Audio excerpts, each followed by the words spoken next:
आणि आता एक सविस्तर बातमी पाहूयात। औषध निरीक्षक भरती प्रक्रियेत गैरप्रकार आणि पेपरफुटीच्या आरोपानंतर महाराष्ट्र लोकसेवा आयोगाने संपूर्ण भरती प्रक्रिया रद्द केली आहे। पोलिसांच्या प्राथमिक चौकशी अहवालात पेपरफुटी झाल्याची बाब उघड झाल्यामुळे आयोगाला अखेर ही भरती रद्द करावी लागली आहे।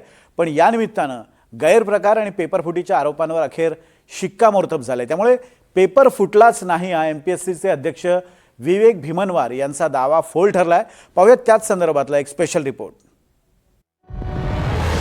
पेपरफुटीच्या बातमीवर अखेर शिक्कामोर्तब। एमपीएससीची औषध निरीक्षक भरती प्रक्रिया रद्द। पेपरफुटी झाल्याची बाब एमपीएससीने केली मान्य। महाराष्ट्र लोकसेवा आयोगाने औषध निरीक्षक गट ब या पदासाठीची संपूर्ण भरती प्रक्रिया रद्द करण्याचा निर्णय घेतलाय। भरती प्रक्रियेत गैरप्रकार झाल्याचा आरोप होता। या परीक्षेची प्रश्नपत्रिका परीक्षेपूर्वी काही उमेदवारांपर्यंत पोहोचल्याचा आरोप काही उमेदवारांनी केला होता। जुलै 2025 मध्ये अन्न आणि औषध प्रशासन विभागातील औषध निरीक्षक पदासाठीची जाहिरात प्रसिद्ध झाली। त्यानंतर 22 मार्च 2026 रोजी राज्यातील 6 विभागीय मुख्यालयांमध्ये ऑफलाईन स्वरूपात स्क्रीनिंग परीक्षा घेण्यात आली। या परीक्षेला तब्बल 44,000 उमेदवार बसले होते। 12 जून रोजी या परीक्षेचा निकाल जाहीर झाला आणि 506 उमेदवारांना मुलाखतीसाठी पात्र ठरवण्यात आलं। 1 जुलै ते 22 जुलै या कालावधीत 488 उमेदवारांच्या मुलाखतीही पार पडल्या। अंतरिम गुणवत्ता यादीही जाहीर झाली आणि याच दरम्यान काही उमेदवार आणि लोकप्रतिनिधींनी परीक्षेचे पेपर फुटल्याच्या लेखी तक्रारी आयोगाकडे दाखल केल्या। या तक्रारींनुसार काही उमेदवारांकडे परीक्षेच्या 2 दिवस आधीच सोशल मीडिया, व्हॉट्सॲप आणि इतर डिजिटल माध्यमांमधून प्रश्नपत्रिका पोहोचवल्या गेल्याचा आरोप करण्यात आला। त्याचे स्क्रीनशॉट्स आणि इतर पुरावेही आयोगाकडे सादर करण्यात आले। पण या आरोपांचा साफ इन्कार करत पेपर फुटलेच नाहीत असा दावा एमपीएससीचे अध्यक्ष विवेक भीमनवार यांनी केला होता।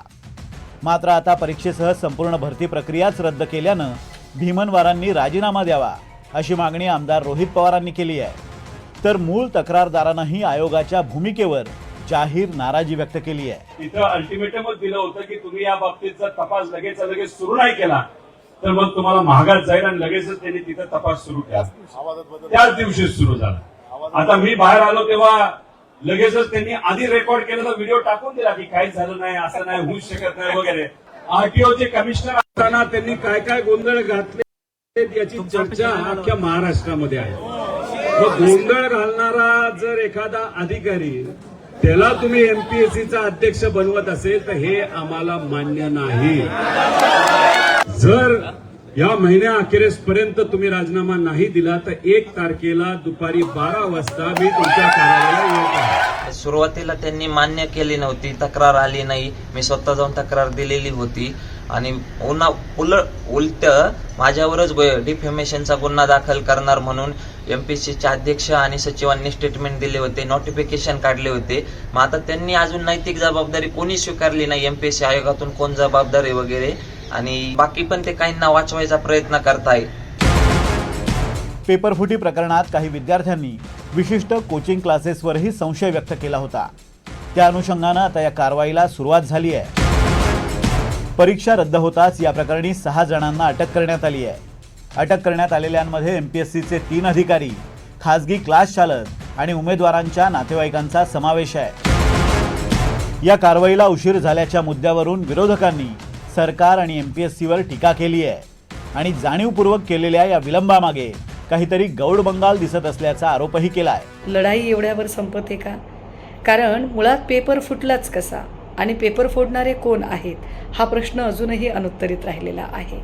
त्यामुळे विद्यार्थ्यांच्यासाठी पुन्हा अन्न औषध प्रशासनची परीक्षा होते ही चांगली बाब आहे, पण यासोबतच हा पेपर ज्यांच्यामुळे फुटला या दोषींवर कारवाई कधी होणार? क्लास 1 पासून तर क्लास 4 पर्यंतची जबाबदारी, रिक्रुटमेंटची जबाबदारी आता एमपीएससी कडे दिली। हे सगळ्यात जो आहे आणि तिथे पण गोंधळ आहे, तिथे पण सगळ्या त्या व्यवस्थेमध्ये लिकेजेस आहेत आणि सरकारमधले काही लोक त्याचा फायदा घेऊन गोंधळ घातला जातोय। म्हणून आरोग्याचे तरी किमान पद पूर्ण भरले पाहिजेत एवढी साधी अक्कल सरकारला नसेल आरोग्य विभागाला नसेल तर यापेक्षा दिव्य काम याचं कोणतं आहे? अचानक रात्री ती परीक्षा रद्द करण्यात आली आणि गृहविभागाने ॲक्सेप्ट केलं की 22 तारखेच्या आधी 22 तारखेला जो पेपर होता त्याच्या आधी 20 तारखेला हा पेपर फुटला आहे. मग आमचा प्रश्न असा आहे आणि परीक्षा रद्द केली असं काल त्यांनी जाहीर केलं. मग पेपर फुटला होता तर मग FIR का दाखल झाला नाही? तो जो संबंधित क्लासवाला आहे त्याला पळून जाण्यासाठी का अवधी दिला गेला? विरोधकांच्या या टीकेनंतर संबंधित विभागाचे मंत्री नरहरी झिरवाळ यांनी परीक्षेतल्या त्रुटी दूर करण्याचं आश्वासन दिलंय. तशी परीक्षा ती MPSCने घेतली, त्याचा विभागाचा काही संबंध नव्हता. पण अशाही चांगल्या एजन्सीकडं किंवा चांगल्या विभागाकडं असा प्रकार होत असेल तर हे काही बरोबर नाही. आणि म्हणून सगळ्या महाराष्ट्रातून अगदी युवकांची किंवा सगळ्यांचीच मागणी होती का ही एक्झाम पुन्हा घ्यावी. तर आता परत घेतो, मी सगळ्या तरुणांना आवाहन करतो का थोडंसं कळत न कळत डिसमूड झाला असेल पण पुन्हा उभारी घेऊन, कारण फार दिवस काही झालेलं नाही किंवा मोठा गॅप पडला आणि त्याचं विस्मरण होईल असं काही नाही, जिद्दीनं पुन्हा सगळ्यांनी मिळून त्याच्यात उतरावं अशी मी त्यांना विनंती करतो. परीक्षा रद्द झाल्यानं रात्रंदिवस मेहनत केलेल्या हजारो उमेदवारांना पुन्हा एकदा परीक्षेसाठी तयारी करावी लागणार आहे. त्यातल्या त्यात दिलाशाची बाब म्हणजे ज्यांनी यापूर्वी अर्ज भरलाय त्यांना पुन्हा अर्ज करावा लागणार नाहीये. तसंच फेरपरीक्षेसाठी कोणतंही अतिरिक्त परीक्षा शुल्कही आकारलं जाणार नाहीये.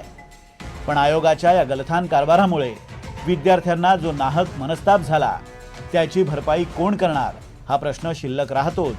आणि पेपर फुटल्याचं स्पष्ट दिसत असूनही धडधडीतपणे त्याचा इन्कार करणाऱ्या आयोगाचे अध्यक्ष विवेक भीमनवार यांच्यावर काही कारवाई होणार का हे सुद्धा पाहावं लागेल.